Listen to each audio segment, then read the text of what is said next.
Bonjour, bienvenue à Bamako. Au Mali, le Conseil national de transition a adopté à l'unanimité la Charte nationale pour la paix et la réconciliation nationale le jeudi 7 août 2025. Une fois promulgué, le texte sera le document de référence pour toutes les initiatives qui concourent à la paix, à la sécurité, à la réconciliation nationale, à la cohésion sociale et au vivre ensemble au Mali.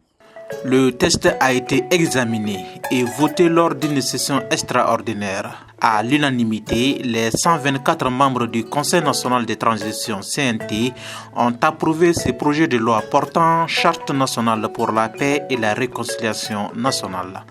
En charge de ce dossier, le ministre de la Réconciliation, de la Paix et de la Cohésion nationale rappelle les circonstances de rédaction de la charte.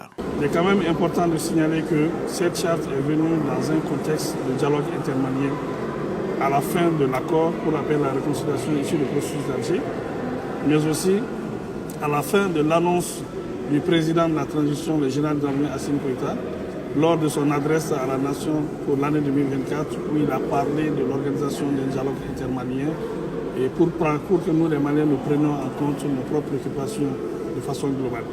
Après le contrôle historique par l'armée de la ville de Kidal en novembre 2023.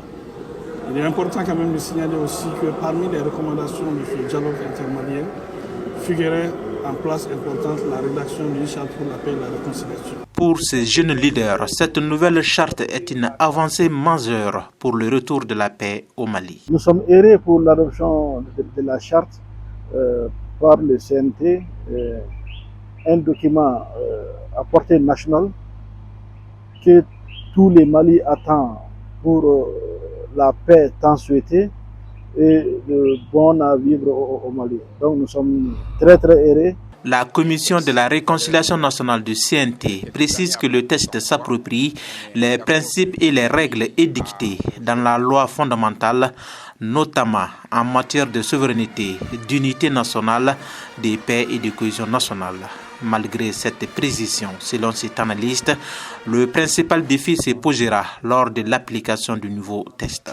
Moi, je ne dirais pas que le document est parfait parce que, vous savez, la perfection relève de notre domaine. C'est un document perfectible. De toutes les façons, ce qui est sûr, on a un document.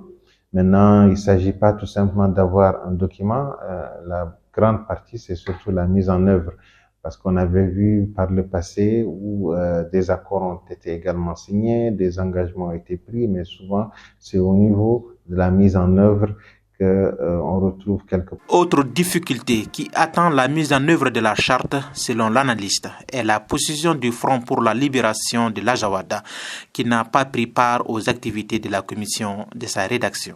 Pour ce qui est de la reconnaissance de la charte par certains groupes, je pense que le FNA dit très clairement qu'il ne reconnaît pas ce document. L'idée, c'est aujourd'hui de tirer les conclusions de ce qu'on peut en tout cas qualifier d'échec de la mise en œuvre de l'accord pour essayer de voir comment la charte pourrait contourner cela afin d'être mise en œuvre. La charte se veut un document d'orientation politique, une sorte de contrat social qui pose des principes, des valeurs ou des engagements pour la paix et la réconciliation nationale au Mali. Après l'adoption du document, les autorités maliennes prévoient des campagnes de vulgarisation dans tout le pays pour faciliter sa mise en œuvre. C'était Bourema Soulo Bamako pour Nouvelle Homme.